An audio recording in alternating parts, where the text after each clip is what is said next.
Breaking news right now in western North Carolina. Buncombe County officials are holding a news conference on the latest out of the county. Let's take a listen. You must have an ID for voting this year. Stop by your office at 59 Woodfin Place in Asheville, and we can make you one for free in about 10 minutes. So this year you will have to bring an ID, or you can get one at 59 Woodfin Place. Takes about 10 minutes to get that ID. The landfill will be open tomorrow from 8 till 3. The transfer station at Hominy Creek will be open from 8 a.m. to 1 p.m.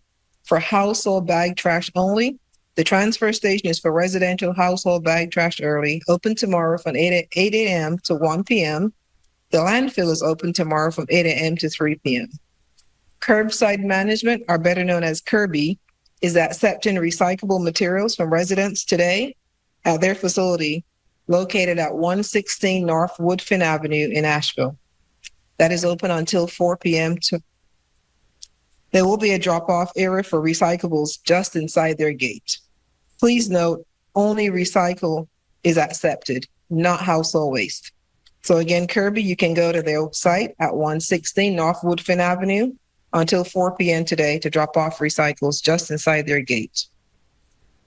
We've had a lot of questions on debris removal, and it continues to happen at critical infrastructure, which is our medical facilities, sewer, and some school facilities. Next, we'll move to residential debris for Buncombe County and City of Asheville. Over the weekend, we'll be sharing more information, but in the meantime, we encourage you to start separating storm-related debris at the curb in the right-of-way according to material type. So appliances, construction debris, vegetative debris, and electronics. You can start separating those on the curb, not in the roadway. This is not a one-time pass. We will come through your neighborhood, multiple trucks, and different times. So residents do not have to bring all of their materials out at one time. Do not place debris near or on a tree, poles, or other structures. This includes fire hydrants, meters, and curbside trash cans. Again, do not block the roadway for large trucks and emergency vehicles. Currently, contractors cannot pick up debris on private property. Please do not attempt to start your cleanup process without protective equipment.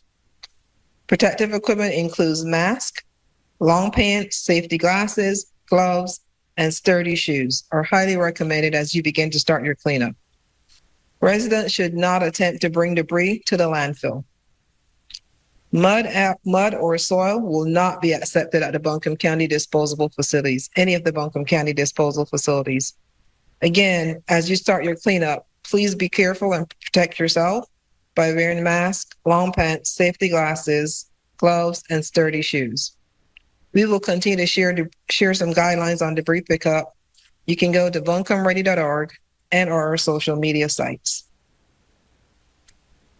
We've been talking about our community care stations for a while, and I want to let you know the one in Swannanoa is open at 2319 Highway 70 from 7 a.m. to 7 p.m.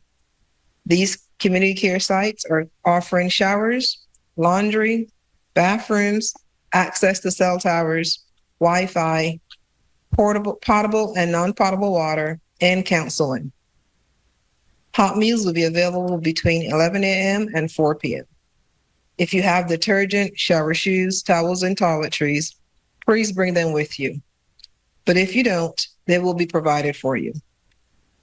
Yesterday, at our first full day of operations at Swannanoa, we were able to provide 139 showers, and we were able to offer use 58 laundry users at that site in Swannanoa.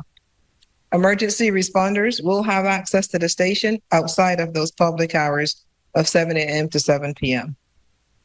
If you're coming for laundry, please know that it is a wait, but they will get you taken care of as soon as they can.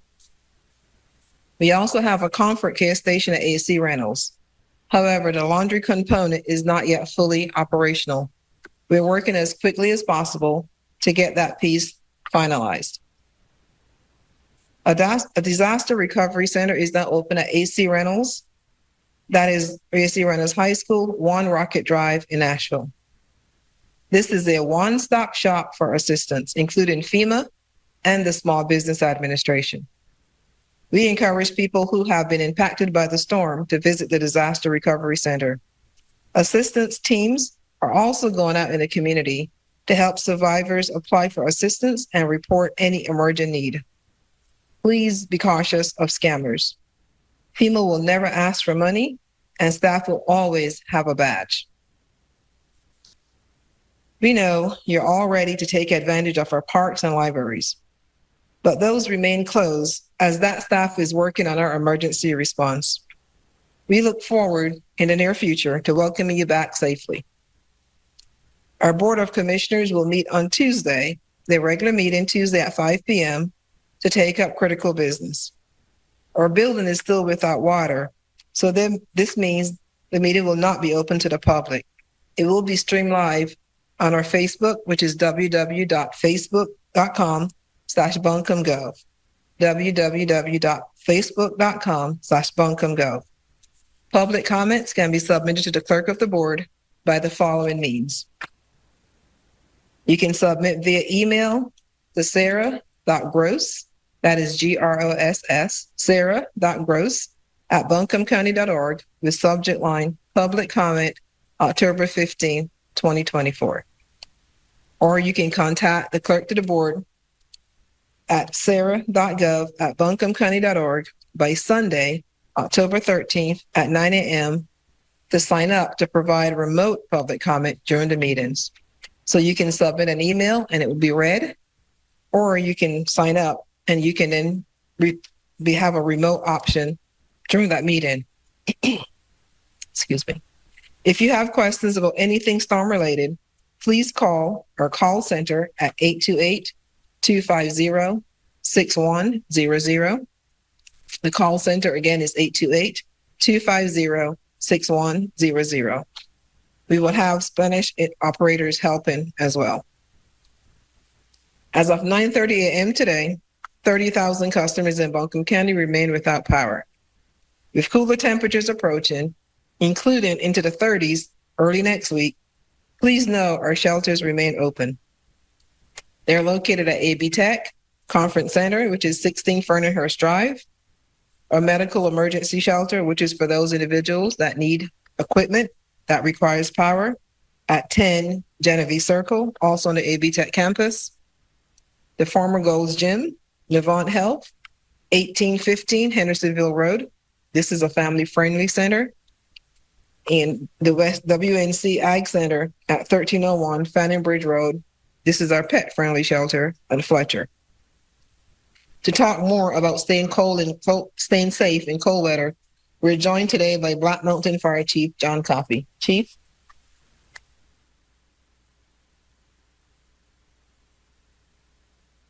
Thank you, Avril.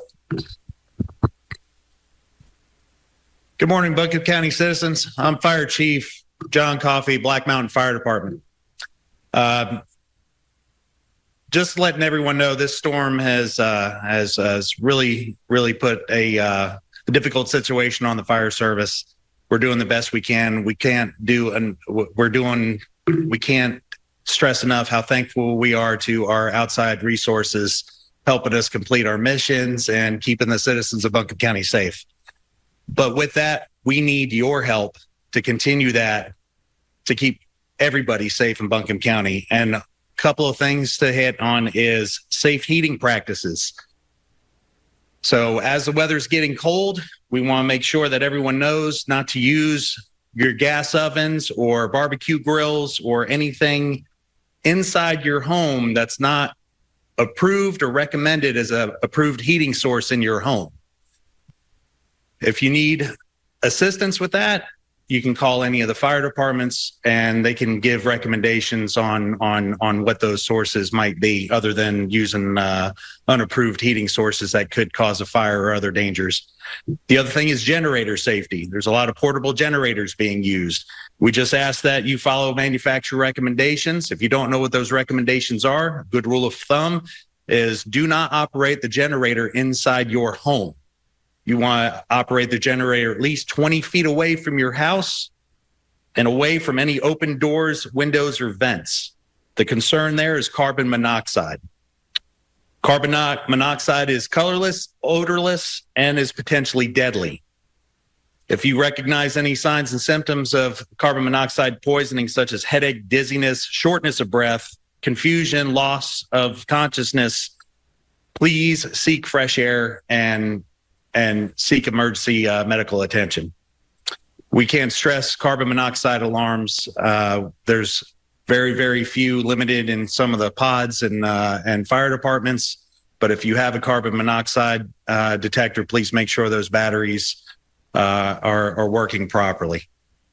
Other than that, we thank you for your help. We couldn't be doing this without the citizens of Buncombe County. Thank you.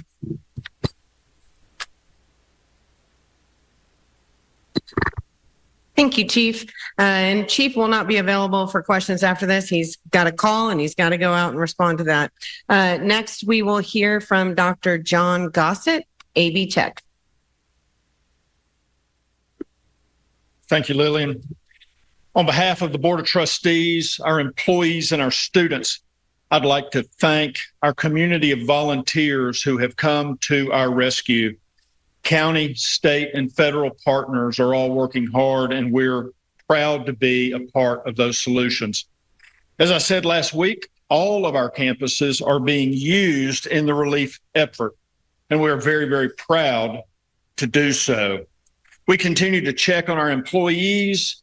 Our faculty are checking on our students. It is our highest priority at the moment. Last week, I told you that we were going to shoot for October 14th as an opening date. That's not going to happen. We are dependent on water. However, we are very optimistic and thank those men and women on the pipeline who got that first step done just a few days ago. Now, our tentative date for opening is October 28th. There are a few programs who will start before then: nursing, allied health, emergency services, law enforcement. Your faculty, students, will call you on when and where to restart your studies. Details of all of our re-entry into the fall semester can be found on our website, abtech.edu. Look for Helene Recovery. As we move forward, we will try and use all manner of media, both legacy and social, to communicate with you, our employees, and our students and our community as we move back into the fall semester. As mentioning our students, they have suffered. Our employees have suffered. If you feel so inclined, please go to abtech.edu/giving to support our students and our employees. We will come back. We will come back better than ever. I am beyond grateful for your support, and I am beyond proud to be a part of the solution in Western North Carolina. Thank you. Lillian?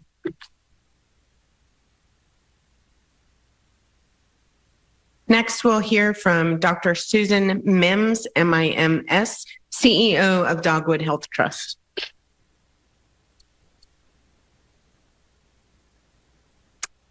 Thank you.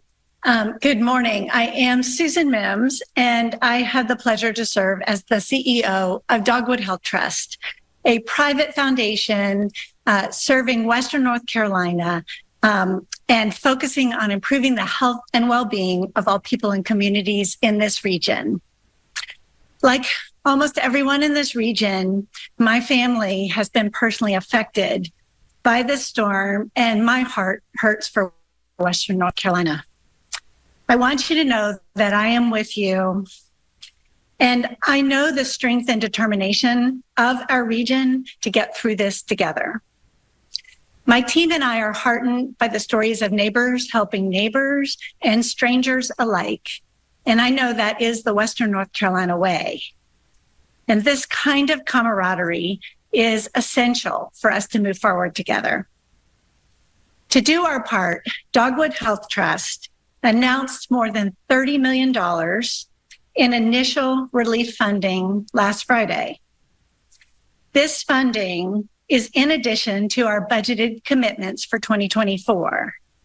And I'm grateful to our board for supporting the distribution of additional dollars in this time of need. As of today, I'm pleased to say that those dollars have been distributed in community to organizations for immediate relief and response. These initial dollars fall in 3 areas.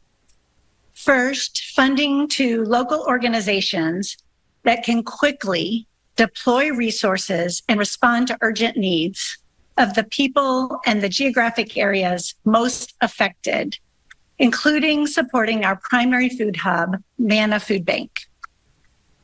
Second, support for assessment, navigation, and legal services associated with getting timely FEMA aid.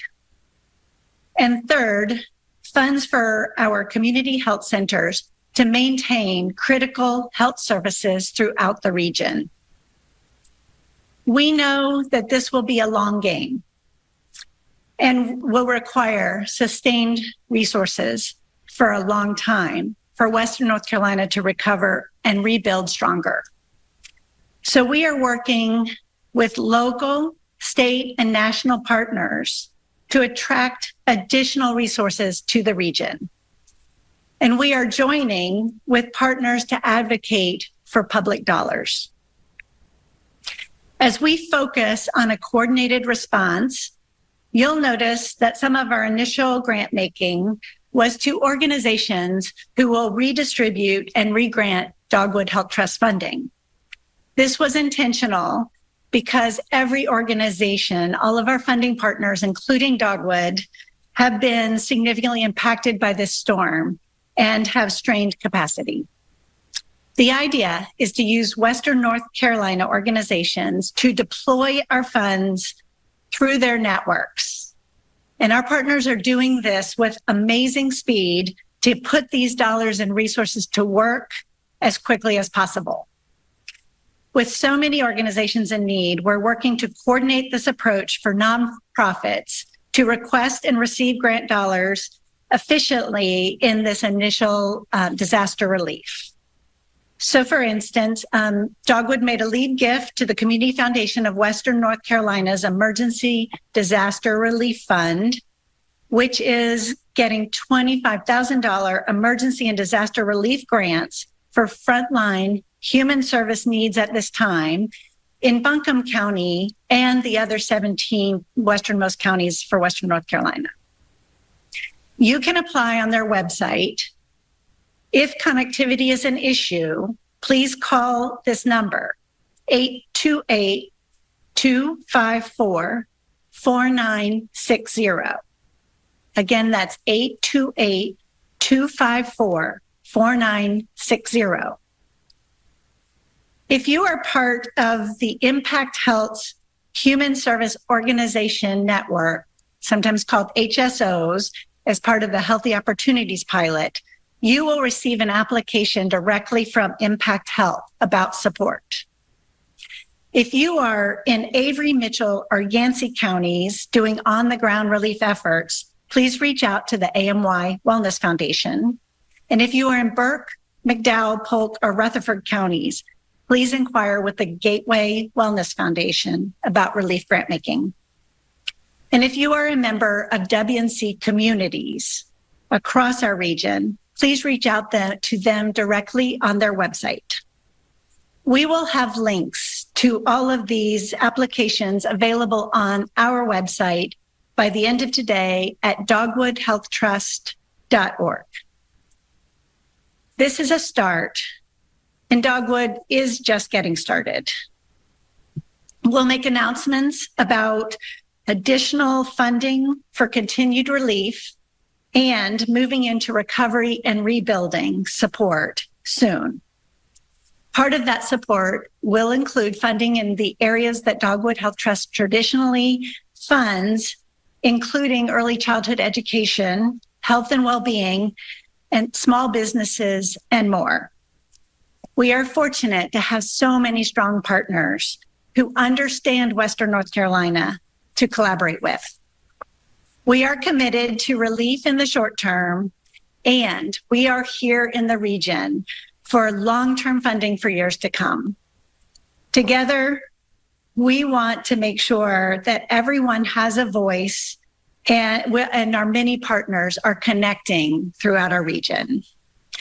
As a pediatrician, I know that when a kid breaks a bone, it grows back stronger. And I know Western North Carolina will be stronger as we come through this effort together. Thank you. Lillian. Thank you so much. Next, we're going to be joined by Dr. Ashfaq Asanuddin. The spelling of that is ASHFAQ, last name AHSANUDDIN, and he is joining via Zoom. Doctor? Hi, good morning. Thank you again for the opportunity to communicate with our veteran population on this platform. My name is Ash Asanuddin. I'm the Chief of Staff of the Western North Carolina VA Healthcare System with the main medical center here in Asheville. I wanted to talk about some updates that we have for our medical center and our healthcare system. But first, I'd just like to say that the VA's overarching message at this time is one of progress. So the first thing I'd like to talk about is medication. I just want to remind veterans that they can obtain medication in one of three ways. They can come to the main medical center and pick up medications in person at the pharmacy. They can call our regional clinical contact center at 855-679-0074 and press 1 for a pharmacy representative. Or they can go to any retail pharmacy within the community care network with a written VA prescription or an active VA prescription bottle, as long as it's not older than 6 months, and they can obtain a 30-day supply. The next thing I'd like to talk about is our operational status. Our community-based outpatient clinics in Hickory, Franklin, and Forest City are now open from Monday through Friday from 8 a.m. to 4 p.m. They have returned to normal operations. The main medical center here in Asheville is open for pharmacy services and emergency care.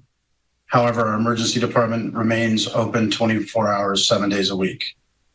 Our clinical departments that provide outpatient care here have limited appointments at this time, as we're actively assessing and gradually increasing our scheduled patients.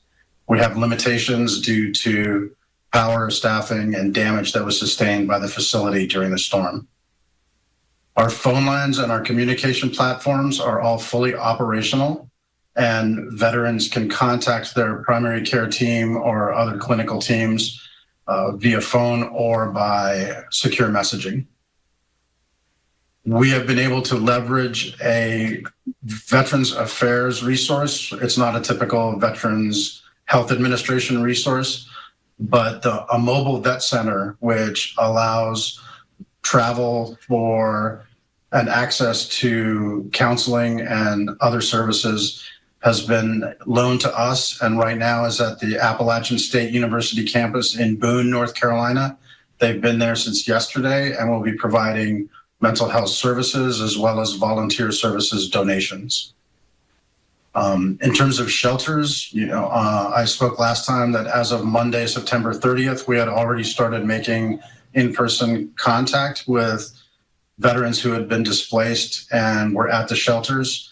And I'd like to say that we, as of October 10th, have assisted ABCCM in moving 92 displaced veterans thus far from those temporary shelters to a hotel that ABCCM has been able to contract with. We are supporting them and providing services on site at the shelters and at the hotel. The last update I have is that the Secretary of the VA, Dennis McDonough, paid a visit to the Charles George VA Medical Center yesterday. During his visit, he took the time to personally meet with displaced veterans at the Ag Center shelter, engaging with them and expressing his support. Additionally, he connected with the dedicated VA staff at the facility to convey his appreciation for their hard work. He met with a lot of facility management, environmental services, biomedical engineering, all the people that got us out from underwater and back operating, and listened to a lot of our stories about staff and veterans and the contacts that we had made. He also had the opportunity to speak with several FEMA personnel, many of whom are veterans themselves, and express gratitude for their collaborative efforts. So in closing, I would just like to say to veterans that are listening on this platform, if you're not able to get to us, we will get to you. We are open and we are here to serve you. Thank you. Thank you. Our final community update is from Ben Woody, Assistant City Manager with the City of Asheville.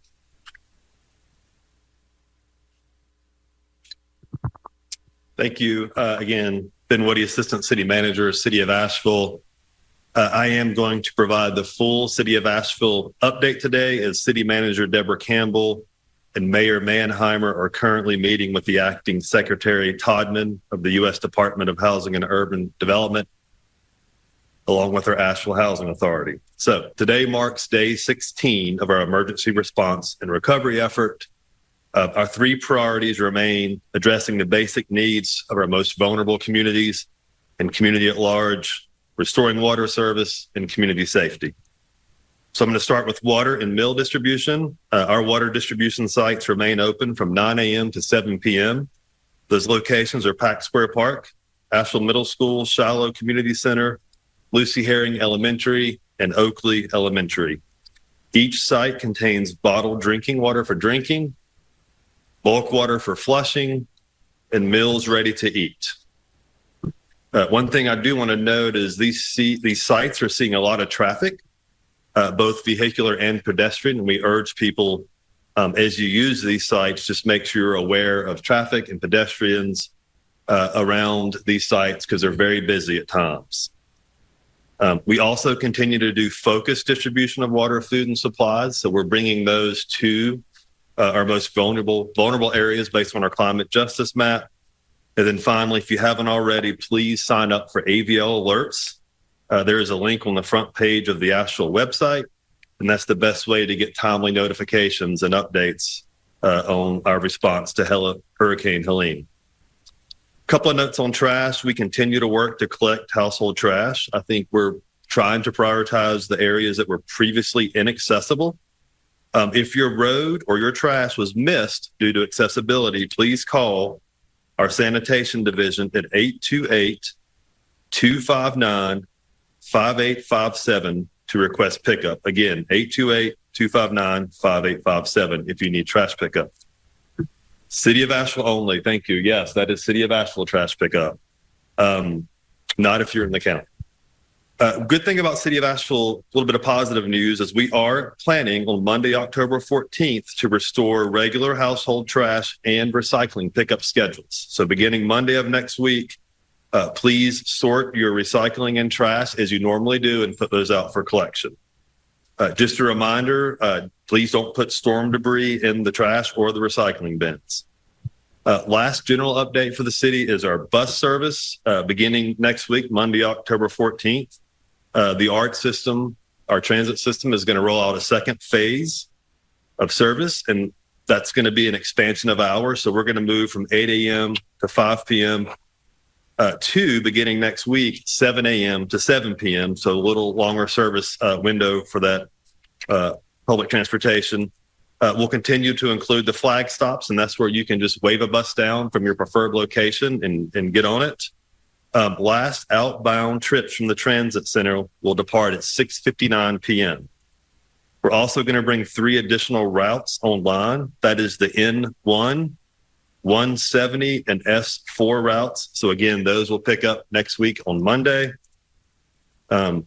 Any route modifications are available through the ART website. That's our transit provider on October 13th. So again, tomorrow you can go to the ART site to see this information or register for alerts. If you need information, you can also call the transit customer service line at 828-253-5691. Overall, with the addition of these 3 routes, the ART system will have 14 of the 19 total routes operational beginning next week. We'll continue to have some modifications made due to storm impacts, and our staff will continue to access options and hopefully be able to open those remaining 5 routes as soon as possible, and more to come on that. So that concludes the general city updates. So we'll move to my normal updates, the water system. So yesterday we talked about this briefly, but a significant milestone was accomplished by our contractors completing the construction of the 36-inch bypass main that connects the North Fork water treatment plant to the distribution system. Another piece of good news is last night, our water resources staff was able to begin pressurizing and filling this bypass main and the distribution system that's directly adjacent to the water treatment plant. So again, we're beginning to be able to put water into the system, but I'm going to spend some time talking about some of the challenges that we still have with the overall process. So there are really 2 limiting factors that exist with returning the North Fork service area to service. The first continues to be our ability to use the North Fork water treatment plant to filter and treat water. And our challenge remains the turbidity or the murkiness of the reservoir. And the second challenge we're going to talk about today is the complex process that's necessary to pressurize and fill the pipes in the water distribution system. So we've got an image on the screen. I'm going to try to talk through this. Hopefully it's helpful in kind of understanding what we're trying to accomplish. So I'm going to start with the treatment plant. As we've said before, our ability to remove sediment from the reservoir water is critical to making our filters effective in treating the water and putting it in the distribution system. What we've done in response to this and in consultation with the Environmental Protection Agency is the Water Resources Department is hiring a private contractor to source and install curtains in the area of the reservoir closest to the treatment plant. And on the image, what you can see is a solid line, and that will literally be a curtain that'll be put in the reservoir, and that creates a 500-foot perimeter around the intake structure. That's where the water goes into the plant. What that allows us to do in that curtained off section, when we can get it installed, is begin to provide coagulation. And again, that's the stickiness of the clay particles that are floating. We can begin to provide coagulation in that controlled environment and speed up the settling process in that confined area of the reservoir. So again, our goal is to get those curtains installed, begin treating the reservoir itself, and that's a treatment that mirrors or is similar to what would ordinarily happen in the treatment plant. So we're really kind of expanding this out into the reservoir, and that is materials that we are sourcing and trying to get in place right now.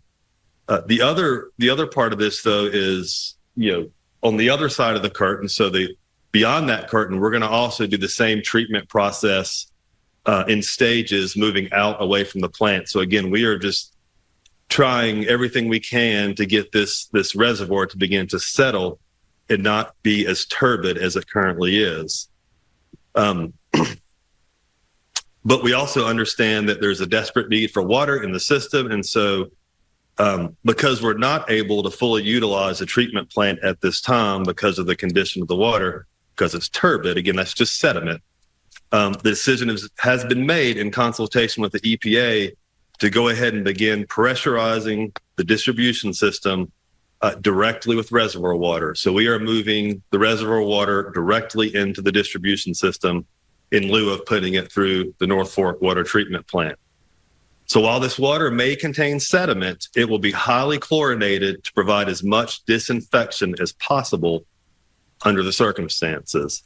So what that means for the North Fork reservoir treatment area or distribution area is if you begin to get water, and we'll talk about what that looks like, there will be a mandatory boil water notice. It will be in effect until our sampling demonstrates that the water is safe to drink. So until that time, we recommend you use bottled water for drinking, cooking, or brushing teeth, or that you boil the water for 1 minute before using for any of those purposes. So if you're in the North Fork area or Swannanoa and you start to get water, please remember that you are under a boil water advisory. It is going to contain sediment, but if you take those steps, it will be safe to use that water for basic needs. Another thing that we've gotten a lot of questions on that I want to address is if you begin to have water restore and it looks dirty at your house, you can certainly close the valve to your hot water heater because it's going to have sediment in it, or even your whole house filter if you have that, to prevent sediment from accumulating. If you do close that valve, just remember to open the inlet once clear water is restored. It's also best if you get water and you don't have power, you would want to shut off the power to your hot water heater. So again, if you do not have power and you begin to get water, go ahead and shut the hot water heater power off at the breaker. We're going to communicate this more after this meeting, try to get the word out to the community. Another couple of things to keep in mind, ice makers, probably go ahead and turn those off.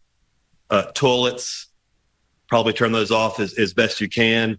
If you need in your house to flush water, if you have discolored water, please flush that through a bathtub faucet. So again, we'll have more information that we'll push out about this and what to expect as water begins to return in the North Fork system. And again, hopefully, so looking at this image, I also want to talk a little bit about the distribution system. So that's our next challenge. As I previously stated, we have begun the process of pressurizing the bypass line. And we started that last night. So today, our focus is to begin pressurizing the North Fork, Lake, Eden area. So that's where we're at. One thing to keep in mind is, remember, before the storm, we had 3 lines that came out of North Fork. We are confident that with the bypass line, we can get water to the entire service area. But please understand, having 3 lines makes that happen a lot faster than having 1 line. So we are still limited to that 1 bypass main to begin getting water into the distribution system. And just to talk a little bit, and you can see on this map is, we have a singular line that really comes out of the water treatment plant.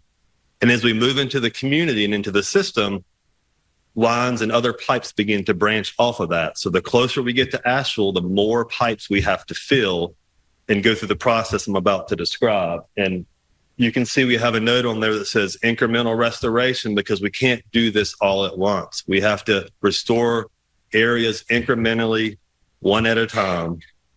And the way that looks is as we begin to pressurize an area in the distribution system, the water is introduced slowly in a controlled section of a primary water main. So as we introduce that water into that main, it allows us to remove airlocks. So all these pipes have air in them, so we have to get the air out. We actually have valves that allow us to do that. And we have to flush the system. So what that looks like is as we begin to put water into a main and the water spreads, we have to release air. We have to open hydrants to flush the water. So you may see water coming out of a hydrant. That's okay. That is us just getting the air and flushing the system. The other thing that happens is as we begin to pressurize a section, we are going to find new waterline breaks that we previously were not aware of. We have to repair those before we can move to the next area. We have our crews and our utility partners from across the state on standby to make these repairs as they're discovered. Once we complete an area, we will move to the next area and repeat the process. So the process that we're going to use, it's going to be measured, it's going to be intentional, it's going to be incremental, and it's going to move in a general westward direction from North Fork toward Asheville. That's the way it's going to work. Areas that are closest to North Fork, you will receive water first. Areas that are the greatest distance from North Fork, you will receive water last. I don't have a timeline, but that's the process this is going to work. Another thing I want to note, a big challenge for us really this weekend and into early next week, the first stage of this where we have to pressurize the system, fill the lines, remove the air, make repairs, that's going to be in the Swannanoa River area. So the first place we have to get back online is what I would call basically ground zero for the destruction of the water system. So these first couple of days are going to be a tremendous amount of work for our crews to pressurize and make repairs. We believe that once we can get past Swannanoa, it'll become easier and faster to pressurize the system. But we've got a big weekend this weekend to try to pressurize the area around Swannanoa. And so that concludes my comments today. We do have Clay Chandler, the Water Department Public Information Officer, and he's going to answer questions today. Thank you.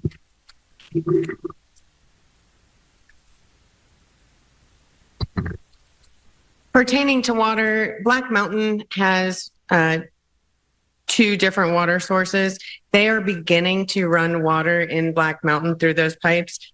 We have sent out a message to those community members in the town of Black Mountain. If you have water, do not drink that water, even if you boil it. Do not use it to brush your teeth. Do not use it for any purpose other than flushing your toilet if you start to see water service in the town of Black Mountain. So a courtesy message from them. Also, we sent out a message similar to what Ben was saying around water heater safety, and this was a request from our fire marshal. But if you have no water, please ensure that the breaker in your panel box is turned off. If electricity is restored, the water heater will start heating up, which can cause a fire if there is no water in the tank. Once the water is restored and the tank is full, you can turn that breaker back on. And I just texted my husband that same message. Oh gosh, we need to turn that breaker off. From our planning department, I got a message from them as we were here. They wanted folks to know we have completed 959 surveys in the community already. They encourage you to please go and get that permit if you're going to to rebuild and do construction. Permits are free right now, so please get that permit. There are 2 benefits to this. One, it helps with FEMA. And it also ensures you are working with reputable contractors. Our permits office is open. You can give them a call. You can go to www.buncombecounty.org/permits, and they will help get that process going for you. But take advantage of this. It is free, and it will help you have a really smooth process to the extent possible during this really difficult time. At this point, we will turn it over to questions from our media partners who are joining on a Zoom link.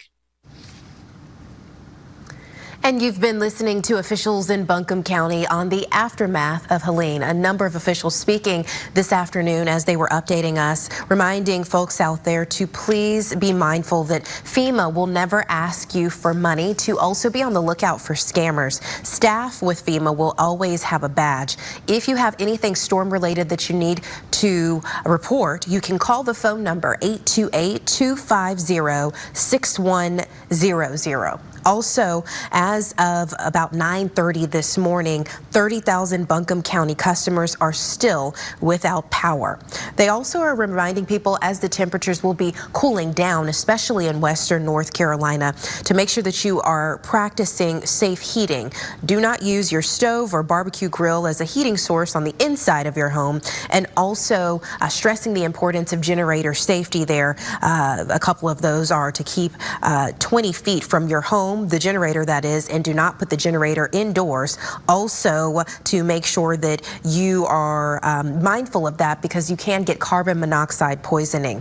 We're also told from officials that more than 90 veterans have been displaced, and the VA Medical Center has been working to get them housing. The city of Asheville was also speaking, and they said if you have missed trash pickup during this course of the past 2 weeks, to call this phone number. It is 828-259-5857. Also, the water system is going to be pushing out a list of information as far as reminding people to empty their ice maker goes, and also some safety tips as far as water safety goes once the power is turned back on and water is back working in certain areas like Black Mountain. We'll continue to update you throughout our newscast, and stay tuned in a few minutes for WYFF News 4 at noon.